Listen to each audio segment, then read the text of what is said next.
I know how bands make money. It's all merch. Speaking of which, Zach, I have that expectation when we start with our own merch that JM and I just spoke about yesterday. I want to see you on the show back with a "What's Your Baseline" T-shirt. Oh, hell yeah. No problem. No problem. As long as you put on my VEA golf tee, no problem. That's fine. Yep. All right. Wonder if I have any other artifacts. I mean, Welcome to the What's Your Baseline podcast. In this show, we talk about our experiences and lessons learned in enterprise architecture and business process management. What's Your Baseline is designed to be for everyone. Newbies who are just getting started with these topics, organizations who want to improve their EA and BPM groups and the value they get from it, as well as practitioners who want to get a different perspective and care about the discipline. Each episode will tackle different key topics, providing context, background, best practices, and stories from the road, inviting you to learn from our challenges and successes, and demonstrating key tools to help you set up your practice and get the most out of it. I'm your host, Roland Wolt, and I'm joined today by my co-host, JM Erlinson. Hey, JM, how you doing? Hey, Roland, I'm doing pretty good today. It's getting to be a little bit warmer, I suppose, and all of the snow that was piled up and I had to shovel last night has now become ice. Hooray! It's crystallized into a beautiful, sparkling, wintry sheet. Oh, that's great. I live up in Canada, so as you might imagine, we're quite used to the cold and the winter weather. And honestly, I look forward to when it snows. I don't love when it turns into ice, but it's a part of our yearly cycle, and it's great to have it around, sort of blanket of white. Well, how weird will that be if we publish this episode in summer? But anyways, I do have a special treat for you, JM. We do have one of our best friends, Zach Bennett, today on the show, and we're going to talk with him about being a strategy process consulting firm in a certain market that we have here in America. So welcome, Zach Bennett. Welcome, Zach. Yay! Thank you both for having me. It's awesome to be here. We're happy to have you, my friend. We've been back and forth talking for so many years now, and it's really exciting to have a chance to dig into the man, the myth, the legend, and the business that is Zach Bennett and VEA. So first and foremost, I think our listeners don't know you quite as well as we do. Tell us about yourself. Well, JM, this is Zach Bennett. I'm the CEO and Chief Operating Officer of Visual Enterprise Architecture. I'm founder and key driver for this organization for more than 25 years. Well, congratulations. Not so many companies make it to that milestone. Yeah, it's nice to look at the longevity of the business and the team we've built, over so many years. I have a lot of people that have worked on my team for 10, 15 years. You really start to see them over such long periods of time, and you build a great working relationship and an effective team. Absolutely. But before we start talking about VEA, your firm, and what you do and how you position yourself, maybe let's talk a little bit about yourself. So can you share a little bit about your background and what you've done in the past? I actually have a business background. I went to the Wharton Business School a long time ago, and my first career I worked as a financial analyst for a few years in New York City, where I'm from. And then I actually got very much involved in the dot-com era in Silicon Valley down in New York City.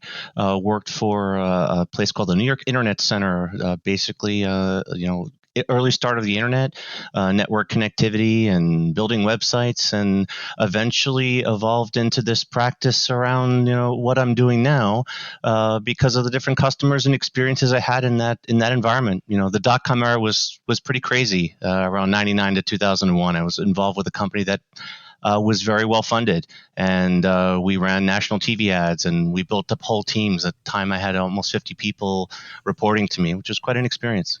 That's really cool. And talking about experiences, tell us a couple of these interesting, notable experiences in your life prior to VEA. What are some of your favorite moments you pick out of the air? I really was lucky enough to study abroad. I lived in Australia for 18 months in Sydney in the eastern suburbs, and that was quite an amazing life experience coming from New York and the New York metropolitan area, and just living with in such a great culture. So how did you like your three best friends, Sharky, Spidey, and Snakey?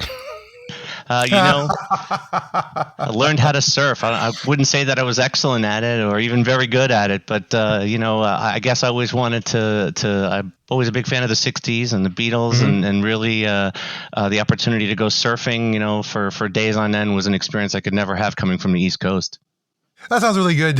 That's a lot of fun in Australia. I actually had a chance to live there as well when I was in high school.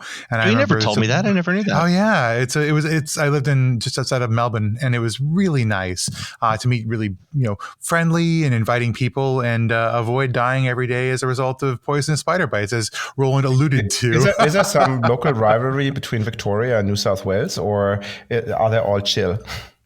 Oh, there's rivalries all over. Mostly Queensland, though. Yeah. Oh my goodness! And also, like, if you support a footy team, like your rivalries are the hot-headed of sorts. You're gonna be yelling and screaming at everyone else and their teams. Rugby, footy, man, both those things. I still follow the Western Bulldogs, just tangentially, I suppose, because they're a lot of fun. But that sounds like a cool life experience. Tell me a little bit more about. You mentioned surfing as a passion. What other hobbies do you have? What are the things you really love doing outside of work today? And do you have any like bucket list items, things you really want to do in your life that you haven't had a chance to yet? Yeah, I've got some good ones. I've had some pretty good experiences, in running a business and traveling all over the world and doing business in so many places. It's been great. But personally, I would say I like everything about the ocean. Even though I'm an East Coast person, surfing was one thing, but learned how to scuba dive and really just got such a fondness for the ocean. I'm hoping later in life I will live closer to where it's warmer and can experience it. My wife's from Miami, and we'll be moving south sometime soon. Yeah, I heard Long Island is one of the hot surf spots in the world. Yeah, off Montauk, there's some surfing out there, but that's 2.5 hours outside. So you can run your business from Costa Rica and enjoy all the beautiful sunshine year round. Well, there's a benefit of running a virtual organization, as we've been like this for a long time, and it does afford you the opportunity of being in different places, especially now in the way that things have changed. Yeah, but speaking of which, tell us a little bit about your firm, about VEA. What do you do? What type of services do you provide? And obviously, why should somebody reach out to you? Sure, Roland. That sounds like a good idea. So, we're a management consulting firm. We're focused on 4 different things: business process excellence, IT portfolio management, enterprise architecture. And we do our own software product development. My company's got almost 50 people now, actually. It's amazing in 25 years how the team really grows over time, especially as you build those relationships, as I was mentioning earlier. Most of our team, there's different groups that we have here in North America. Our consulting team is made up of a team of strategic consultants, most with 15, 20, or 25 years of experience. They've worked in different businesses, different projects, different companies. It's that broad experience, really, that I think are valuable to us as an organization. I mentioned a lot of a team have worked for us for a long time, especially our technology and solution delivery team. We run a lot of different businesses. Although we're a small company and we do provide services, we also do our own software product development. We have our own subscription services. We do private hosting. So we really run the spectrum. A lot of that originates from a lot of my experience 25 years ago in running a fairly large .com, high availability environments, multiple business and consumer types of business, had a huge influence on how we've run this as an organization. So we have kind of that full stack of capabilities. Well, that sounds good, but I think you're more known about solving business problems, right? So the hosting is maybe something like the baseline work that you do. I think it's more along the lines of, hey, how do I solve a client problem? Is that correct?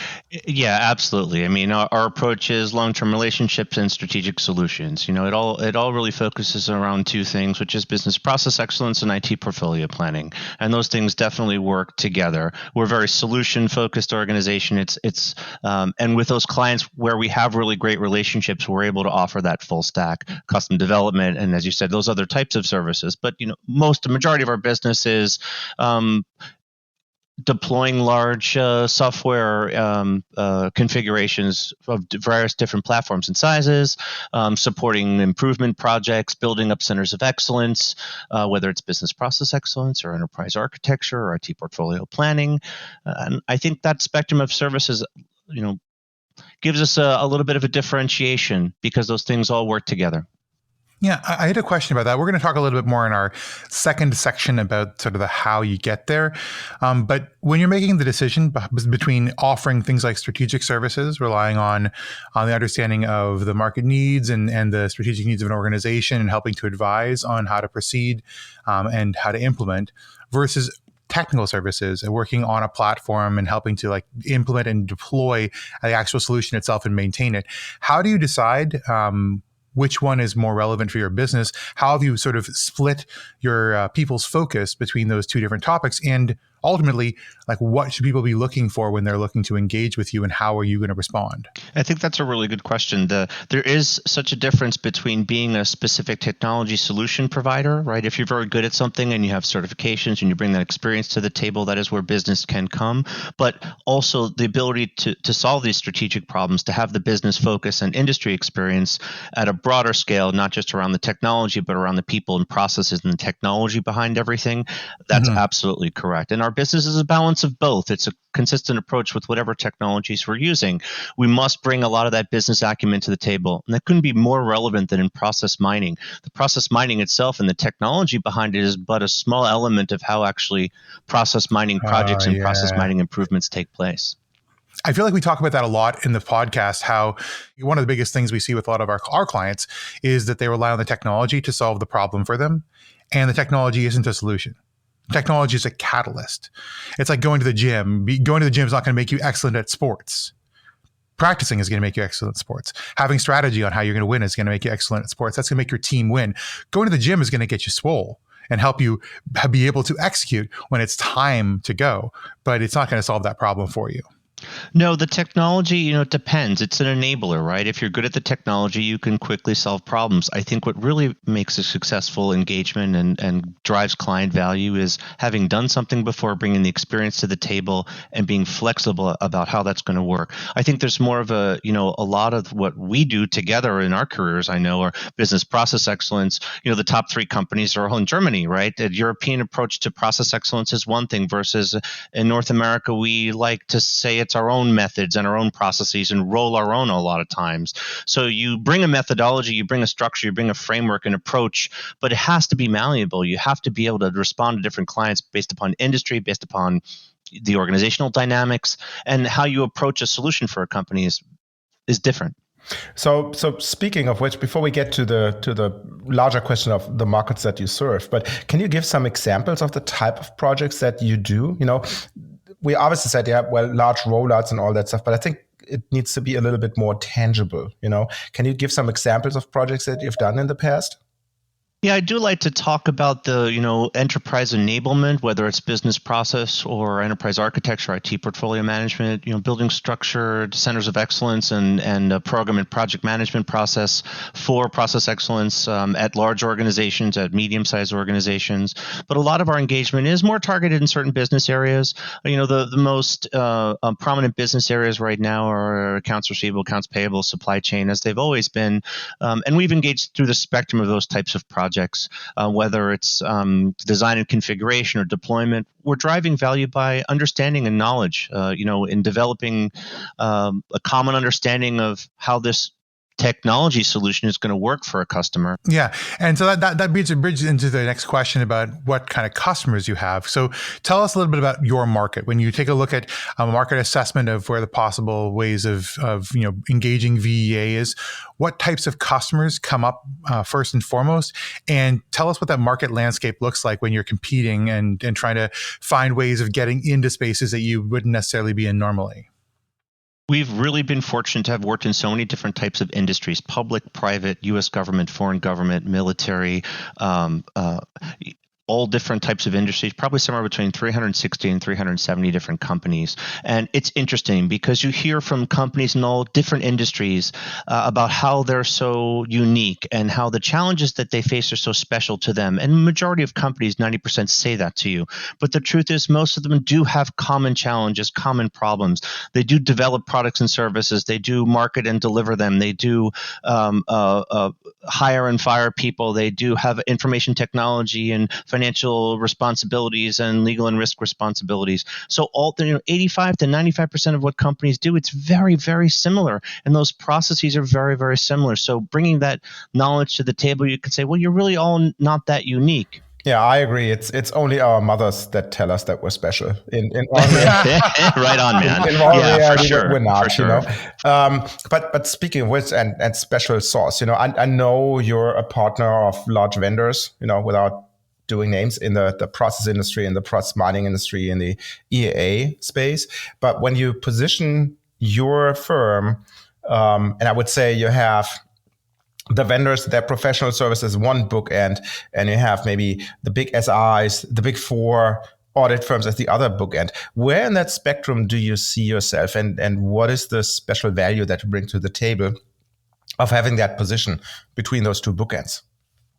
So our go-to-market strategy is a combination of strategic business and technical services. As an organization, we offer a greater level of flexibility. We're very cost competitive, and definitely we're able to drive the same value and offer personalized services because we are a boutique firm. And as an organization of this size, we're structured based upon a lot of the principles I've my whole life been following, which are entrepreneurial. If you provide the right incentive to employees, they really can benefit from your mutual success. That makes sense. And think about this. Actually, I heard you say something that is interesting to me. And I wanted to touch upon this when we talk about creating a marketability of your services, particularly against making a decision to move forward with like a big four for a strategic purpose or for a boutique implementation. You mentioned price as a differentiator. Do you see that as a differentiator? Do you see that as a key differentiator for how you offer services, or are you trying to stand up things competitively against these big four on value or on knowledge sets or on experience and capabilities? Like where do you feel like your competitive edge can be found? Well, I think in the end, when you look at engaging with an organization to provide strategic services, you're talking about the people involved in the project and the experience they have and what type of service are you going to get from them in the long term. And I think for us, in larger organizations, they do bring resources, in some cases, a variety of knowledgeable resources to the table. But their cost is definitely a significant difference from us. And if our clients accept us as a valuable source, we're very cost competitive. We are actually cost competitive to hiring internal team members. I view our long-term strategy as outsourced team members. Don't hire another architect, hire VEA. And that's one of our strategies, is we know that's the way the market is going. And especially in the types of work that we do, process excellence, IT portfolio management, all those things.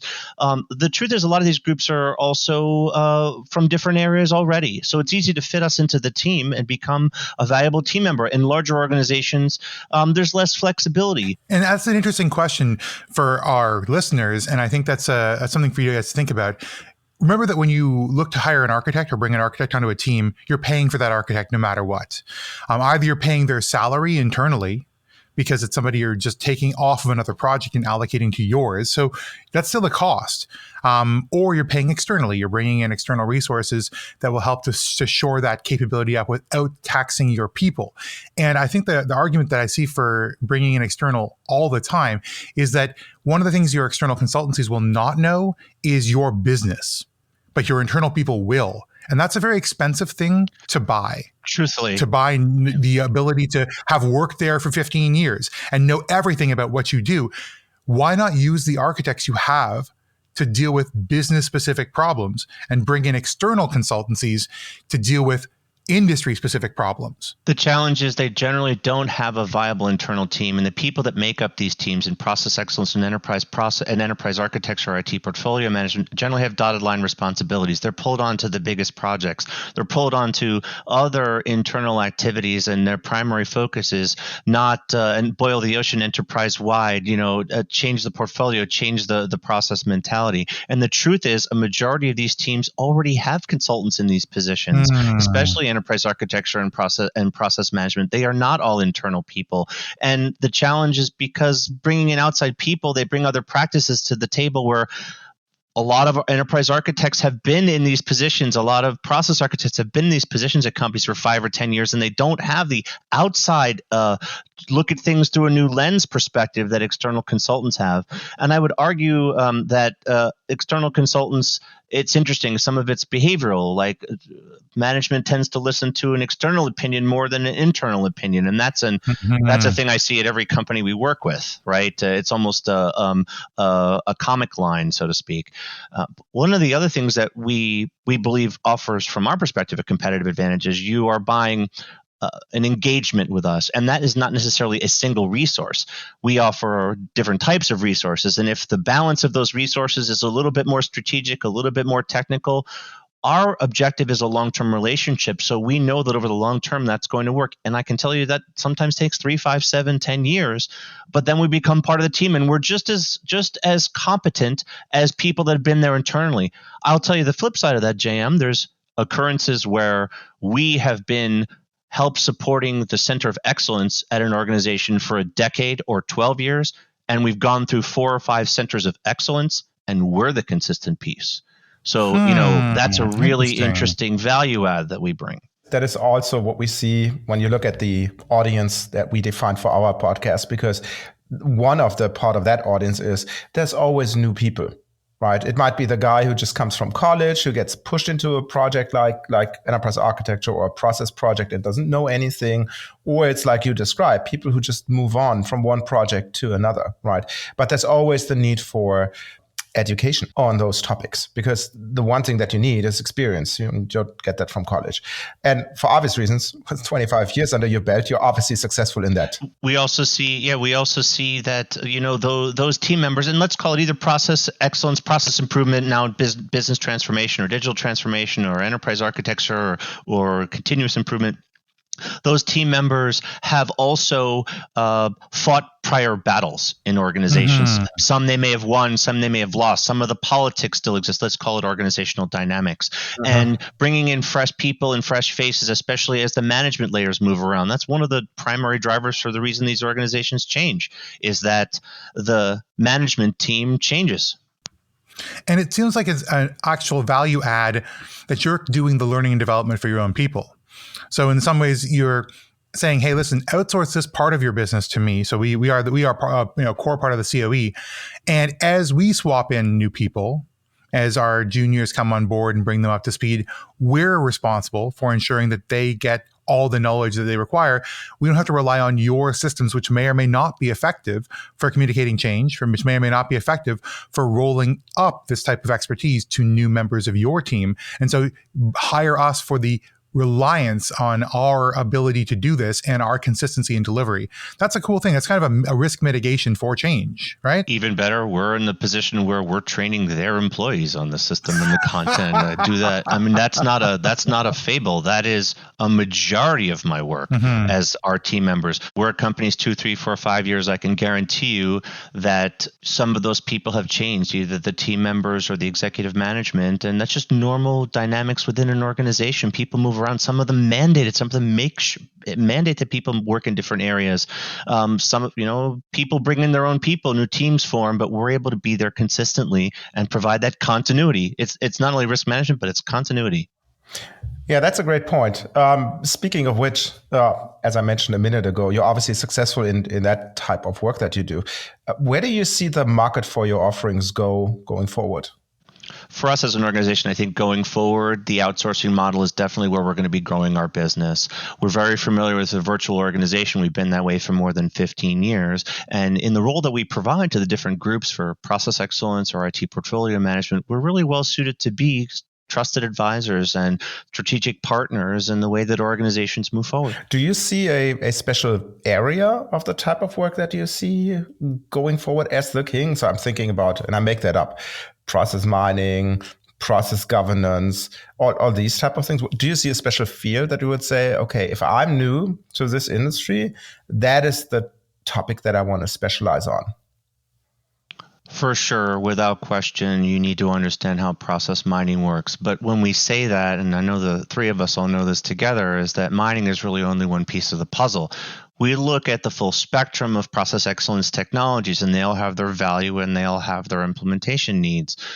You start with process modeling, which is representation of processes and documentation and shared understanding of system deployments and other technology solutions. You move to governance, where you have business ownership, and those within the organization take responsibility for the processes. You have process mining, which is a way of optimizing the high-value processes within your organization for greatest benefit. And you have automation, which once you discover those issues in the mining process, you're able to use automation to solve those problems and then document the processes and train the rest of the organization. This is an ongoing life cycle that will never stop. And in the core of each of those process excellence activities are IT portfolio management, the management of the portfolio of all the different applications or technologies in your organization, and how they support capabilities to enable process excellence. So that's an interesting question for you, because we're going to hear about this in a future episode, but I know there's a lot of focus right now on AI-driven recommendation. And I certainly have my thoughts on whether or not AI can solve problems, but how are you seeing an evolution towards that sort of predictive analysis, predictive analytics, coming into strategic consulting, and how are you managing that sort of future service offering that includes a human and a machine providing combined recommendations? Well, I know maybe this is a topic for later on, but I think it's a good time to bring it up. So when you talk about automation and the impact that process mining or task mining are going to have on organizations, it's very similar to what was happening 100 years ago with industrialization. We are talking about the automation of knowledge. And we've done, the industry has evolved from process identification, process capture, to now being process effective. And we're only in the first stage of that, which is really understanding what goes on from a process perspective and how are we going to solve and automate that. But once we do solve and automate that, and we're looking at the convergence of process mining, task mining, and automation, or robotic process automation, those three things, it will begin to accelerate this year, as it has already been for the past several years. But if we project out 2 or 3 years, these types of activities yield tremendous benefits. The organizations themselves are not ready for the impact of these changes on the people that work at these organizations, because this time we're coming for knowledge work. Automation is coming for a different type of knowledge worker where things are repetitive. When I mentioned earlier about the 300 different companies we've worked with in every single industry, the way they pay, accounts receivable and accounts payable, those types of functions are going to be very, very well understood. There are organizations that have tens or dozens of people whose only responsibility is to look at AR and AP between different systems. When you automate all those things, you now have a software solution for all of those people in those positions. Yeah, but I'm specifically thinking about the automation of process improvement. And that's the thing that I know is coming out. We don't believe, Roland and I, that it's quite here yet. But I know that we look at a future state marketplace, some of that automation, that AI, is going to take over the knowledge work that you do right now, at least a portion of it, right? It's going to provide recommendations on process improvements, not just the automation of repetitive tasks. I'm also optimistic about the future. I don't think that this automation, the knowledge worker automation, will just create masses of unemployed people. It will create new jobs. They will be just different than the ones that we have before. And who wouldn't bet whatever to give up those repetitive tasks? Sure, but the thing I'm thinking about specifically here, Roland, and also to you, Zach, is what happens when organizations, and particularly leadership in organizations, say, I think that the robot is going to be more capable of telling me which processes and where in those processes I should improve. Where do you see the role of folks like yourself and your company coming in to augment and support the robot's assessments in this future state, where once again they're saying, hey, listen, the automation is smarter than a person at showing me where I need to improve. Now you can sort of work with its guidelines. I agree that that's there, but it really only represents a small percentage of the actual work. And the truth is, across the broad spectrum of companies, do you know how many different technology platforms are out there on the market? I mean, we're all aware of that, right? So the big ERPs, they're going to essentially automate fairly quickly. But what we're seeing in the marketplace, and where in particular mining is significantly more effective, is in looking at organizations that don't use a single system but use 2, 3, 4 different systems, perhaps in different channels across different regions. And most of the challenges that they're facing are the interchange between those systems. Mm-hmm. They have reports to generate and provide dashboards and status, but they don't truly understand the process-based interchange between those different systems. And that type of framework will continue to exist for the next 10 or 20 years. Just like companies these days are still using technologies that are 15, 20, and 25 years old, a lot of them will be slow to adopt these types of technologies. A lot of organizations were going to adopt these technologies These organizations have not planned for the impact, the organizational change that automation will have on the people within the company. For us, for VEA, we believe we continue to play a strategic role in the analyzing of different businesses. It's process mining, IT portfolio management. There's an ebb and flow of IT portfolio management. That is true, Zach, because then obviously an organization of your size has a benefit because they're small and nimble and they can adapt very much faster than the big organizations. But let me close out this segment for our listeners with a couple of questions, as always, that we have while you're listening to music. I would ask you to think about how you're delivering your projects. Is that done entirely in-house, or do you leverage consulting partners? Are you using one of the big four companies, or have you engaged with a boutique partner like VEA? And lastly, what would you like a partner to bring to the table? We're going to leave you alone for a couple of seconds, and we'll come back in our second segment.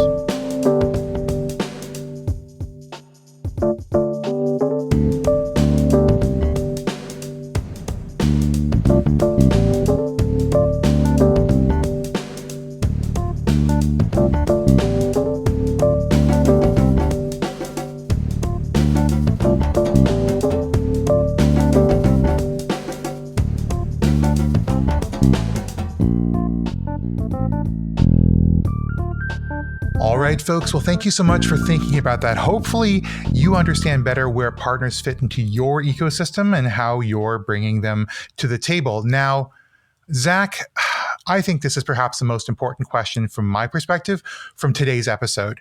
I would like to take all of our listeners through the process that you employed to get to where you are today and how you're going to see that process evolve you to the next phase of your company. And it starts with the decision to leave. So tell me about, when did you decide that you were going to say goodbye to being in senior management for your .com, to becoming your own independent consultant, and why did you make that decision to strike out on your own? So for me personally, this has always been a long-term journey. I always have been an entrepreneurial person. The truth is, it was something I studied at Wharton when I was at school, was entrepreneurialism. And I've always been involved in some type of business throughout my entire life. And in my working career was, a challenge by my first few years in the industry, working in New York City as a financial analyst and not being an independent. There are a lot of management structures, organizational structures in place. And I really always had that drive to be an independent and to drive my own success and own business. I think one of the keys to being successful as an entrepreneur is really being passionate about what you do for work. If there's a blurry line between work and your personal life because you really do enjoy what you do, it makes all the difference. And finding that drive to continue day to day and meet the challenges of being an entrepreneur and a business owner require that type of drive. And how did you choose the industry that you're working in, the process improvement, enterprise architecture, mining industry that we're currently in? Because there's obviously so many other opportunities to live your entrepreneurial dream. The story behind me actually getting in this industry is very interesting. My first experience in the financial services industry, I was actually let go of a position and found the drive internally to actually buy my first computer and teach myself HTML. And that's how I got involved in the internet. And the .com business, because of the organizations that I was involved with, I was able to gain a lot of experience around IT portfolio management and enterprise architecture and understanding how different solutions and services were delivered. I would definitely say that early on in my career, I didn't have a lot of that process excellence and process focus. After a few different customers of working as an independent consultant, I was able to participate in both an enterprise architecture and a business process excellence team.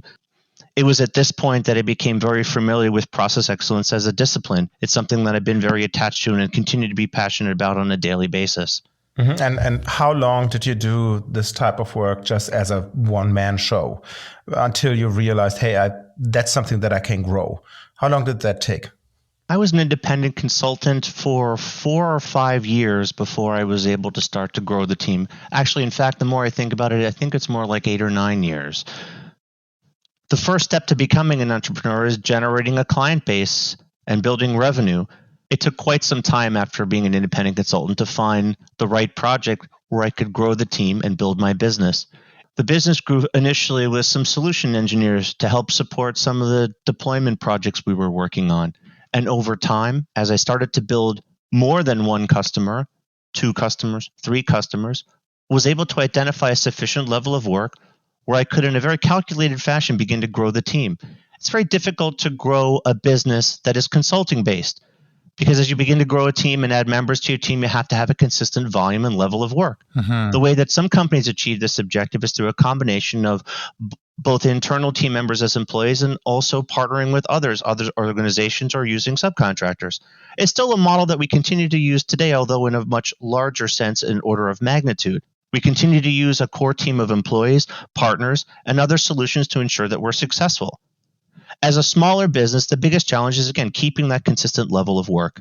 So as you're looking to scale that business, how do you decide who to hire? I mean, obviously, you know some folks in the industry, but if you're looking at building a small business, every employee is a huge potential risk or potential benefit. What was the hiring criteria you had to bring people in? What key talents were you looking for? And almost more importantly, what sort of people, what personalities were you looking to bring on board?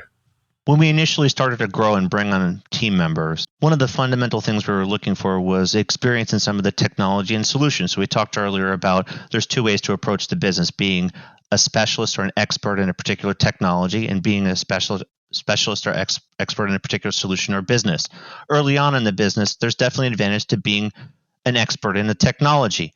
It's generally a smaller market that can be addressed, and you bring a particular skill to the table where you know that that client requires that particular skill.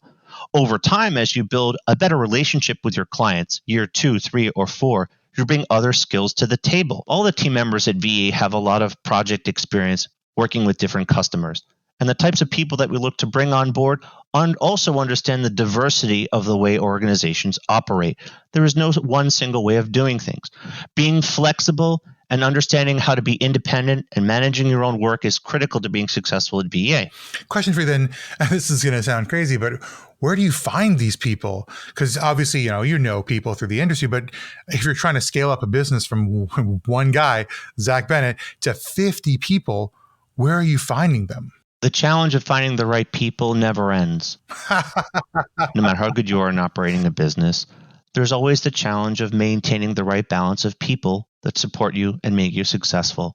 I believe a good combination of both long-term or full-time employees as well as an extended team of consultants and partners can make the difference and provides that balance. So if a particular area of your business requires support from one of the others, they act together as 3 different pillars of the organization. Well, you spoke about the skills of the people, the project experience and the technical experience.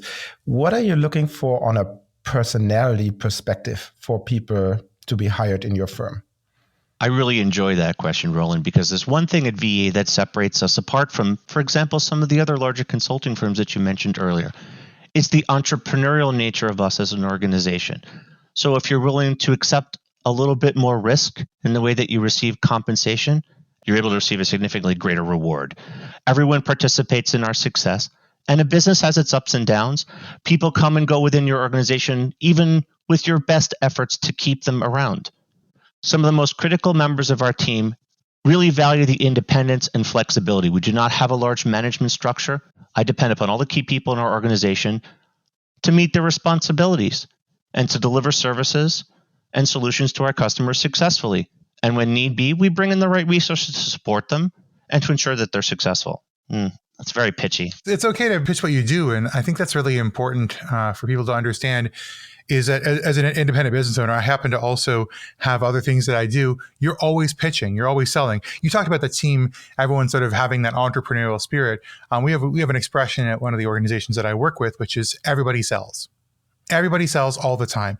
And if everybody is selling, then even if everyone isn't as effective as your sales team, you have way, way, way more people getting a shot. And more shots equals more business. There's also a difference between those on your team that just perform delivery, and they may be spectacular at that delivery.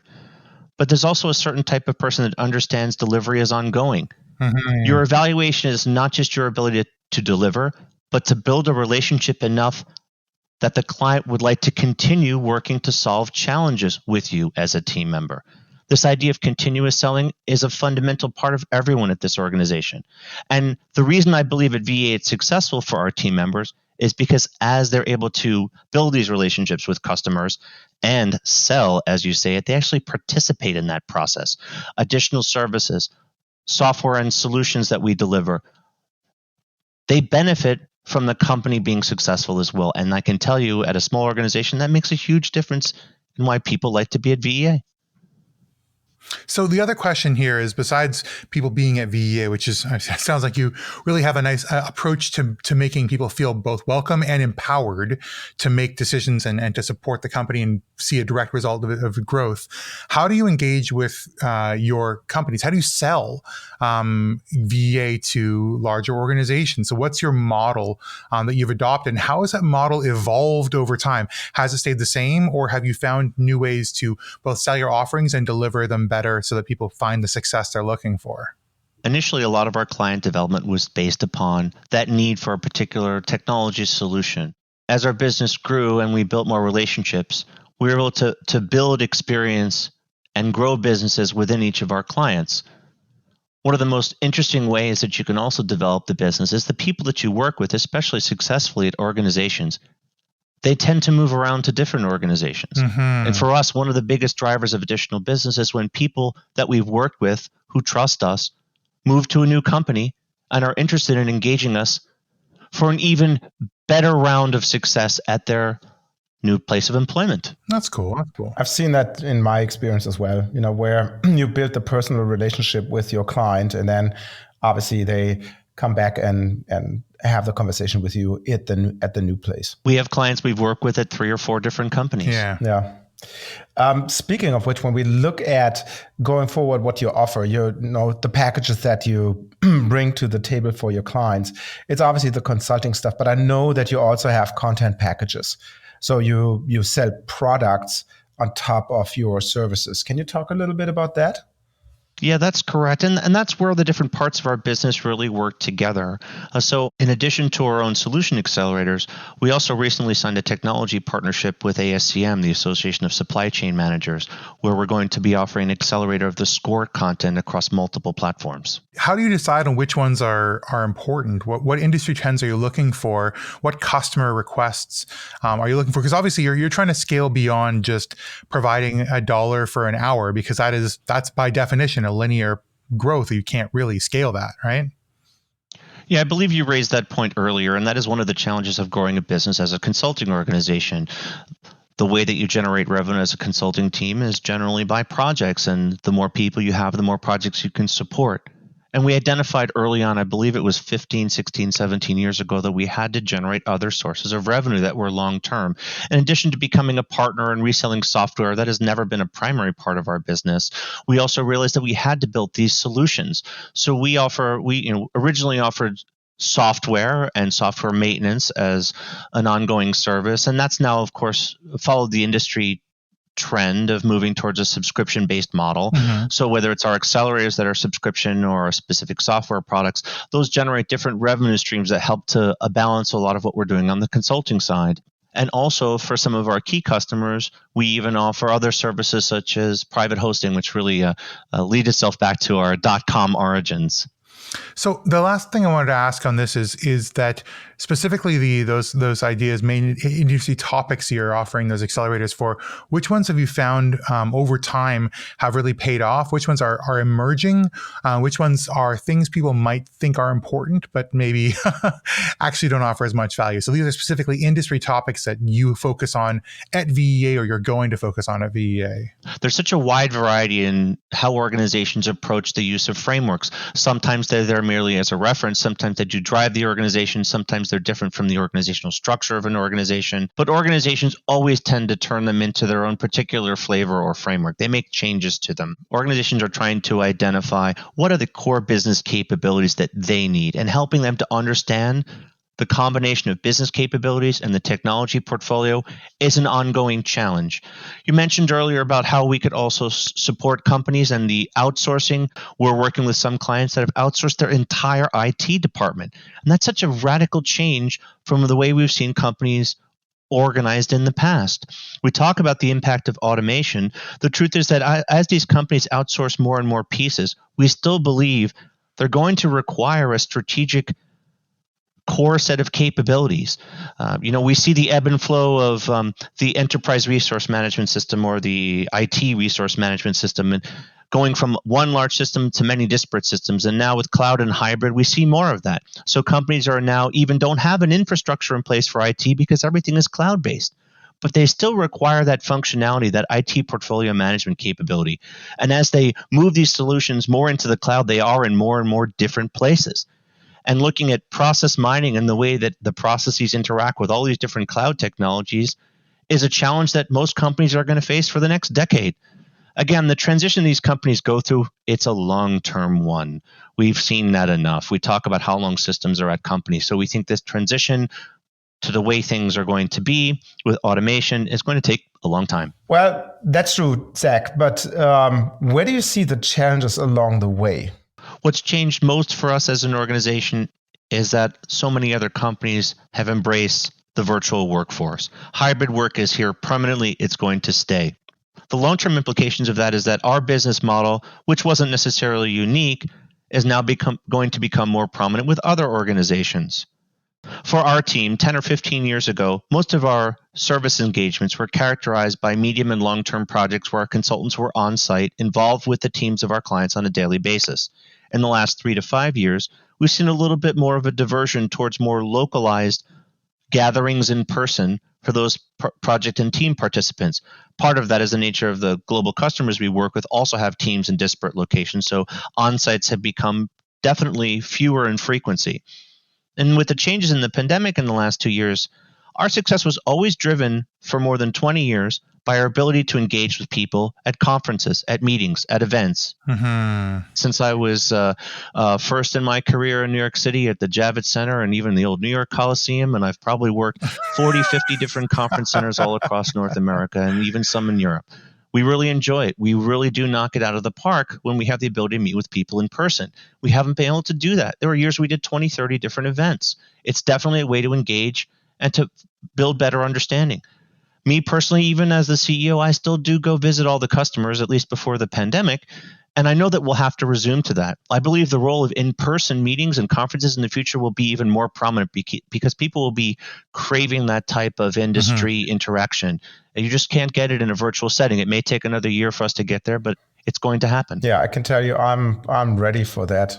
So it was a good experience. And I don't know if I ever told you, but I was the booth boy for my parents back in the day. I have, like, literally when I was growing up as a child, I would stand in the booth at trade shows and conferences. And I wanted to bridge that experience back to you because, I really think that this is an opportunity for you to talk to future business owners just like yourself, people who are thinking about maybe going independent right now, people who are thinking, hey, I bet you I could make a practice around what I do, would help me to control my income, control my working hours. It's something I'm passionate about that I want to turn into the flow of my life. And I don't just want to work for a company. I want to be the one who's driving this. So talk to me about that. What advice do you have for those people and what pitfalls have you seen that they should be avoiding? Help someone get started.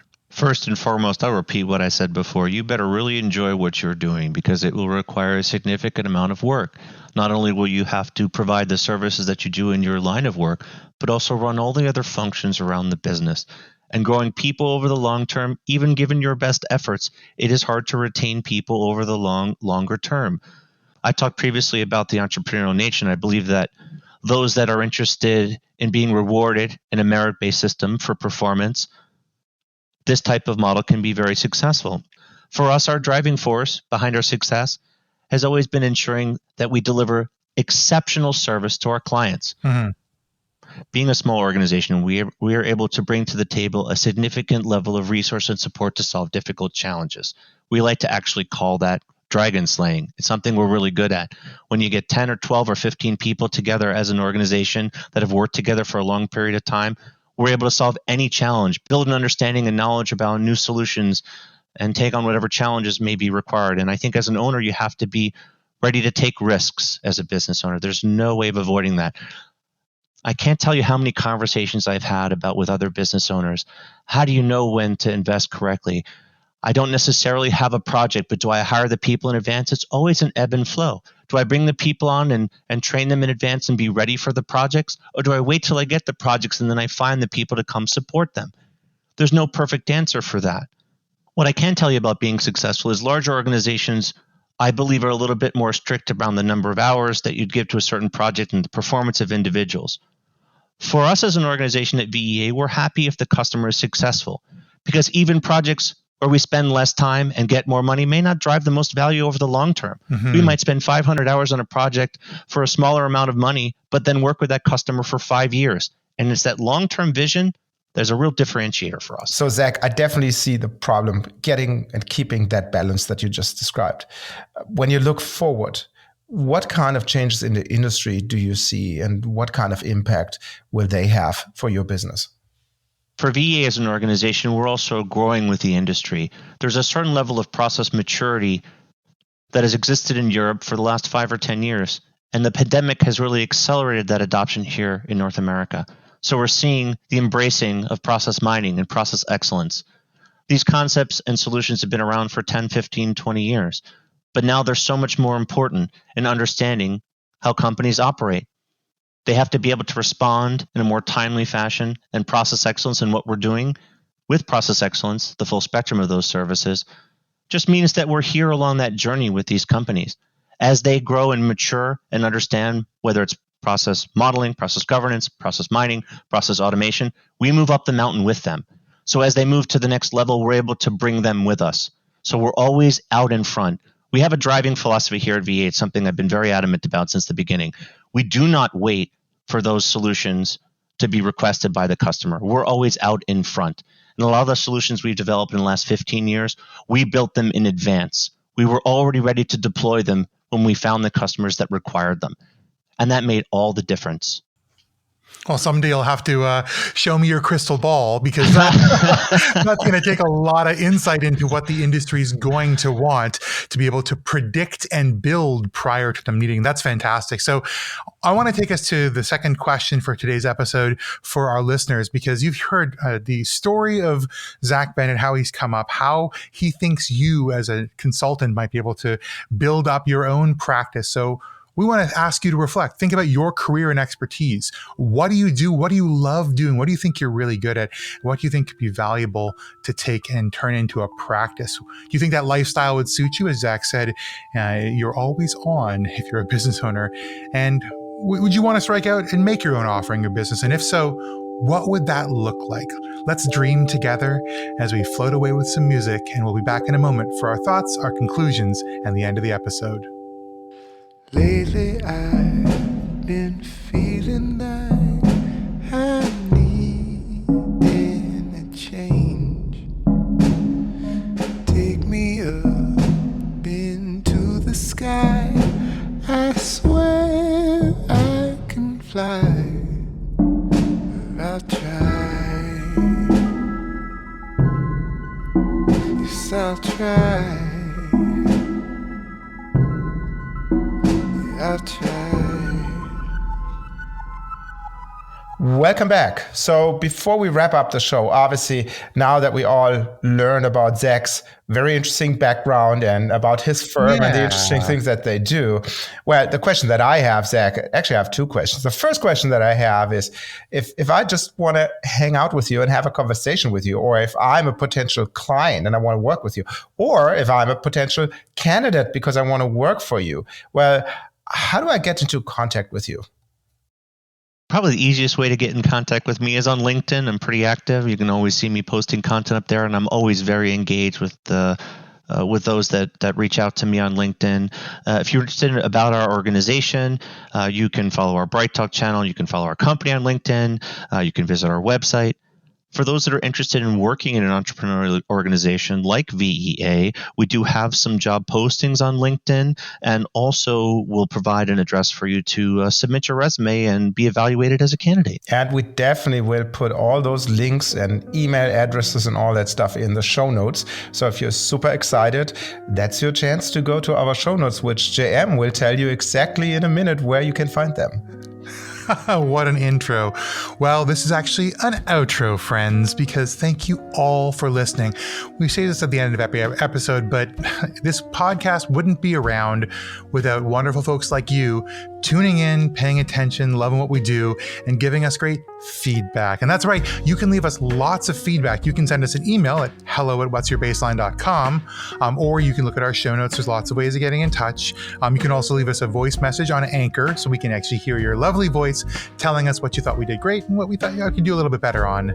That's also a reminder to leave a rating and review on your podcatcher of choice. As you might imagine, these reviews go a long way into helping us beat that nasty algorithm and emerge our content for more wonderful ears just like yours.